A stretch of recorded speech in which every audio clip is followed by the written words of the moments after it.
Joining us now is Tom Borelli. He's a contributor for the Conservative Review.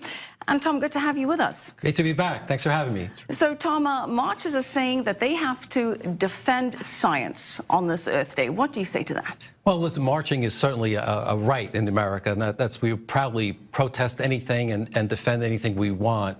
But I think the thing when it comes to science is not only it's the equality of science that's really important. What we want to make sure is that scientific research is accurate, and then based on that accuracy, then we can regulate as needed. In fact, there's a bill in Congress that wants to make scientific research more transparent, because today EPA can look at a study and use it to regulate, but they don't really get the underlying data. So if there's a scientist who's playing a little cutesy-wootsy with the statistics, we all end up paying for it. So transparency is important.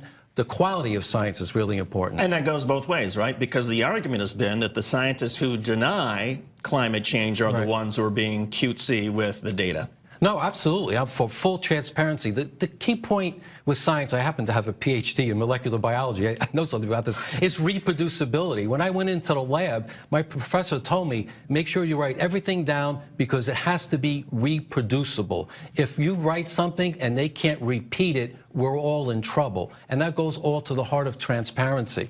Can I ask you about something that the Trump administration is considering as part of this whole environment discussion, and that is to open up some of the national parks for oil drilling, mineral deposits and whatnot. Is that a good idea? I don't know if it's national parks. It may be federally owned land. Like in Nevada, I believe the federal government owns something like 80% of the land.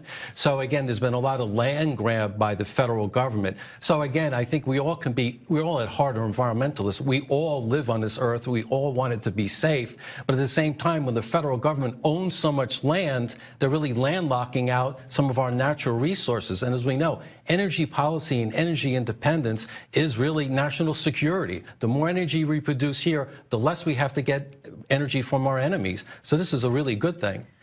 Tom, although we're not exactly sure what the current position of the president is, he has in the past dismissed climate change, calling it a hoax. What do you think about that?